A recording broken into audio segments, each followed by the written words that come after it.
하나님이 나의 보금자리를 흩으실 때, 하나님이 나의 보금자리를 흩으실 때라는 제목으로 하나님 말씀 증거하도록 하겠습니다. 신명기 32장은 전체가 그 모세의 은퇴 직전의 노래입니다. 그래서 모세의 노래라는 칭호를 갖고 있는 아주 중요한 찬양이었습니다. 광야에서 이스라엘 백성들을 인도하셨던 것들에 대해서 이제 말년에 마지막 노래로 지어 부른 것입니다. 그것을 우리 영상화시켜서 이렇게 그림같이 보여주는 것이 오늘 읽었던 본문의 내용입니다. 하나님이 이스라엘 백성들을 사랑하시는데 어떻게 사랑하느냐? 어미 독수리가 새끼를 사랑하듯이 그렇게 사랑하신다. 그래서 광야에서는 독수리를 많이 보지 않습니까? 맨날 봐왔던 것을 가지고 메시지화 시킨 것입니다. 하나님이 어미 독수리같이 사랑해 주신다. 그걸 우리에게 보여주고 있습니다.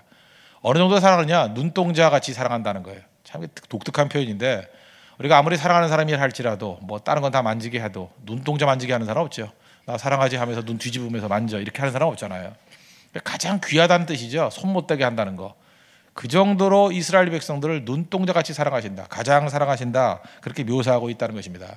오늘 10절을 보십시오. 여호와께서 그를 황무지에서 짐승이 부르짖는 광야에서 만나시고 호위하시며 보호하시며 자기의 눈동자같이 지키셨도다. 그러니까 강하게 지키셨다는 거예요. 철저하게 지키셨다는 것입니다.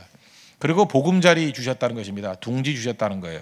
생명을 유지하게 만드는 조건입니다. 실제로 그랬죠. 홍해를 가르시고 광야로 들어왔습니다. 그때 이스라엘 백성들에게 마실 물이 없을 때 반석을 쳐서 마실 물을 주시고 또 먹을 게 없을 때 만나를 주시고 또 메추라기를 주시고 또 너무 더울 때는 구름 기둥으로 가려주시고 밤에는 추울 때는 길 모를 때는 불 기둥으로 인도해 주시고 또 옷이나 신이 40년 동안 헤어지지 않았답니다. 이것도 기적이죠. 무슨 고어텍스로 만든 것도 아닌데 그죠? 헤어지지 않았다. 그러니까 망가지지 않았다. 하나님이 특별하게 기적적으로 붙들어 주셨다는 것입니다. 우리도 한번 돌이켜 보십시오. 여기까지 올 때까지 하나님께서 우리를 지켜주셨습니다. 하나님의 보금자리예요. 하나님께서 지켜주지 않았다 그러면 여기까지 올 수 없습니다. 우리 교회도 그렇고 개인도 그렇고 가정도 그렇고 모든 성도들 여기까지 지켜주셨다는 것입니다. 생명을 유지하게 만드는 게 하나님의 은혜였다는 것입니다. 그런데 하나님이 보금자리를 주시고 난 다음에 우리 인생 살 때 그래요. 분명히 하나님이 주신 거예요. 근데 하나님이 주신 그 보금자리를 이렇게 뒤흔들 때가 있습니다. 흐트러 버릴 때가 있어요. 어지럽게 만들 때가 있다는 거예요. 납득이 안 되죠. 하나님 이상합니다. 왜 주기도 하시고 다시 흔들기도 하십니까? 이유가 있다라는 거예요. 이유가 그 속에서 하나님께서 더 큰 이유를 주시는데 이유가 뭐냐? 보금자리 둥지에 머물러 있는 그런 아기 독수리가 아니라 새끼 독수리가 아니라 창공을 나는 독수리로 만들기 위한 하나님의 깊은 뜻이 있다는 것입니다. 그래서 오늘 11절 보십시오. 마치 독수리가 자기의 보금자리를 어지럽게 하며 자기의 새끼 위에 너풀거리며 그의 날개를 펴서 새끼를 받으며 그의 날개에 그것을 엎는 것 같이 여호와께서 홀로 그를 인도하셨고 그와 함께한 다른 신이 없었도다. 우리 모든 성도들이 경험하는 것입니다. 하나님께서는 하나님의 백성들을 다루실 때 새끼 독수리 다루듯이 다룬다라는 거예요. 보금자리로 잘 양육하다가 어느 순간가 패러다임 전환이 있을 때, 패러다임 시프트가 있을 때는 흩으신다는 것입니다. 어지럽게 만드신다는 거예요. 그때에 우리 두 가지 생각해야 된다는 것입니다. 첫째는 보금자리만 생각하지 말고 더 큰 것을 생각하라는 거예요. 하나님께 분명히 더 큰 곳으로 우리 이끌어 가신다. 또 한 가지는 잠깐만 떨어뜨리는 이유가 무엇입니까? 우리로 하여금 강한 날개를 만들기 위해서 힘차게 날개짓하는 것. 그래서 강력한 근육을 기르는 것이 하나님 백성들의 뜻이라는 것입니다.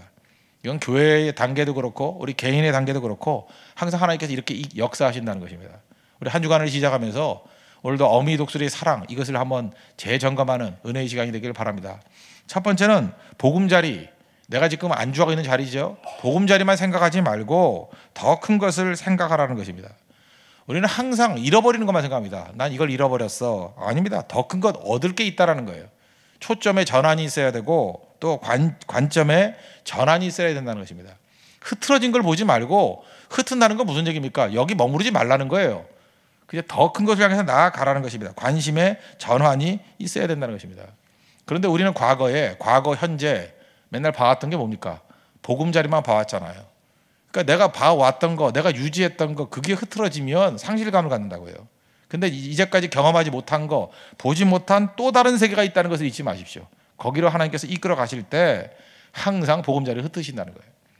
보금자리라는 것은 우리가 일종의 축복이라고 느끼는 겁니다. 하나님이 주신 거잖아요. 그래서 축복입니다. 그 축복을 거두어 간다 이렇게 표현할 수도 있어요. 왜 거두어 가시죠? 더 큰 축복을 주시기 위해서. 확실합니다.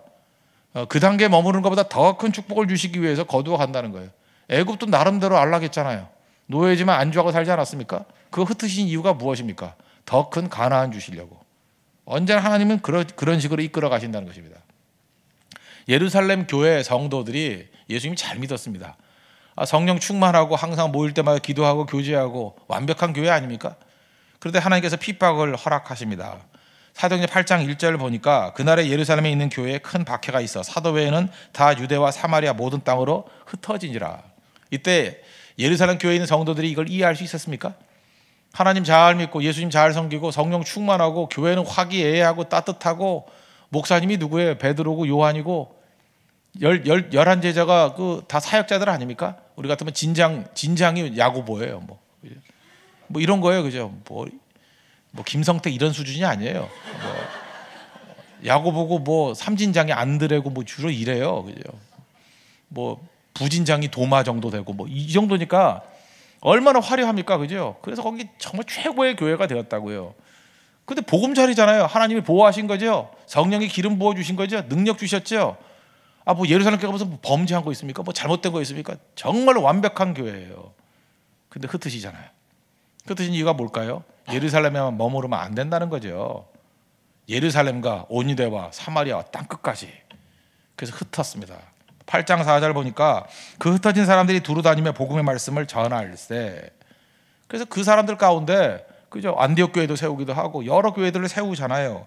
그래서 예루살렘의 회복만을 구하던 백성들이 더 넓어져 가지고 안디옥 교회 세우고 바울을 파송해서 1차, 2차, 3차 전도여행을 통해서 그죠? 소아시아 반도 또 유럽의 교회가 세워지는 그런 은혜의 역사가 있게 되었다는 것입니다. 땅끝으로 가잖아요. 로마로 갔다가 나중에 그저 그 스페인까지도 가겠다라고 마음 먹는 일들이 벌어지지 않습니까? 무엇을 통해서요? 언제나 하나님은 보금자리를 흩으시는 걸 통해서, 박해를 통해서든 그게 뭐 어떤 자극을 통해서든 하나님께서 그렇게 이끄신다는 것입니다. 그러면 하물며 우리같이 하나님 사랑받는 백성들이 하나님 놔두겠냐고요? 여러분 이렇게 그냥 편안히 있다가 죽을 때까지 살길 원해요? 아니잖아요. 하나님께서 나를 사용하실 거 아닙니까? 하나님께서 나를 갖다가 하나님 역사의 주인공으로 삼아주시지 않겠어요? 그러면 인생에 몇 번 정도는요 흩으실 때가 있다니까요. 그때 한번 도약하고 또 한번 도약하고 또 한번 도약하는 모습이 있어야 된다는 것입니다. 그래서 흩으시는 걸 너무 두려워하지 말라고요. 흩으실 때는 좀 영적 감이 있는 사람은 이렇게 생각해요. 하나님께서 나를 새로운 단계로 이끄시는 어떤 과정이구나. 하나님께서 내가 풀지 못할 문제를 하나님이 강권적으로 풀어주시는 그런 때구나. 그걸 깨닫게 된다는 것입니다. 우리 뭐 역사상 나오는 거 있죠. 1939년 뭐 그때 공황 때 아닙니까? 그 제재소에 다니던 그 집사님 한 분 계셨습니다. 그 윌리스 존스라고. 그 제재소에서 그냥 뭐 대패질하고 뭐 예수님 목수같이 뭐 그런 일을 했겠죠. 그러고 잘 지내고 있는데 불황이니까 쫓겨났어요. 얼마나 힘든 일입니까? 흩으시는 거죠. 그래서 돈 250불 갖고 조그만 여관 만들었어요. 여관 만들어서 건전하게 사람들이 쉴 수 있는 곳이 있었으면 좋겠다. 그래서 도박 같은 거 절대 안 하고 술집 없고. 그것이 점점 커져가지고 우리가 외국 나갔을 때 저도 제일 잘 가는 호텔 중에 하나인데 할러데이 인 호텔. 할러데이 인 호텔. 할러데이 인 호텔은 특징이 있습니다. 술집이 없어요. 또 하나가 카지노가 없어요. 깨끗한 호텔. 결국 승리했잖아요. 하나님께서 그런 그 흩으시는 작업이 없었다 그러면 그런 할러데이 인 호텔 같은 게 나올 수 있겠습니까? 우리 인생도 그렇다라는 거예요. 어떤 단계에서 이렇게 흩으심을 통해서 쓰임 받는다. 요즘에 뭐 애플에 대해서 관심이 많은데 스티브 잡스도 쫓겨나는 과정을 통해서 어려움을 통해서 그것이 한 단계 올라가는 과정으로 작용했지 그게 무너지는 게 아니었잖아요. 자기가 세운 회사에서 쫓겨났다는 게 말이 됩니까?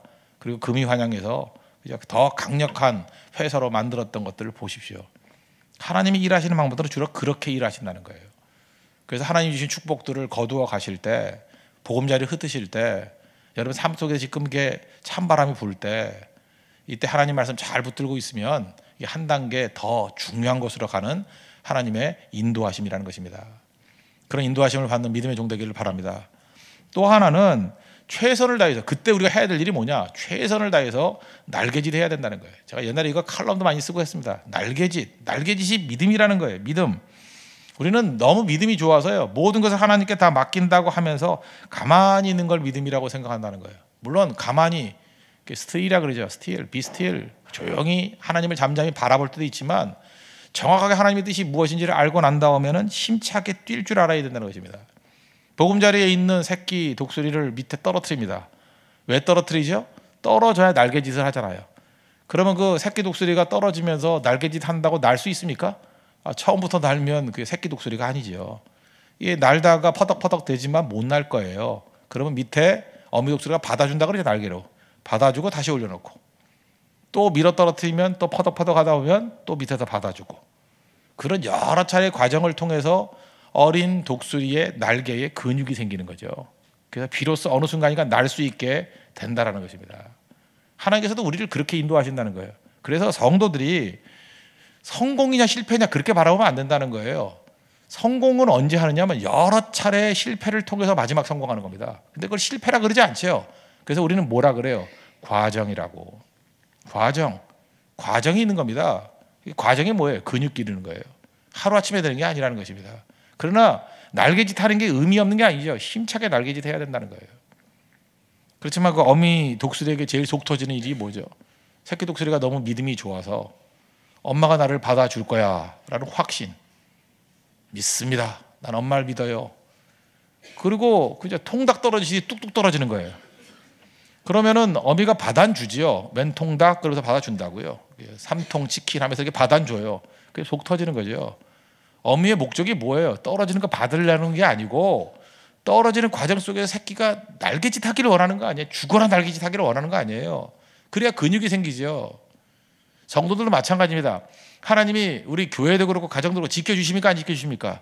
지켜주셔요. 보호해 주십니까? 안 해주십니까? 보호해 주셔요. 그렇지만 하나님의 그 인도하심을 믿지만 성도가 해야 될 일이 뭐예요? 죽어라 날개짓 하는 거예요. 그 상황에서 하나님께서 내게 주신 기회 속에서 최선을 다해서 헌신할 줄 아는 거, 거기서 근육이 생기는 거예요. 하나님께서 그런 과정을 통해서 우리에게 꼭 필요한 것이 무엇인지를 훈련시키는 것입니다. 하나님께서 전능하신 하나님이 뭐든지 다 할 수 있죠.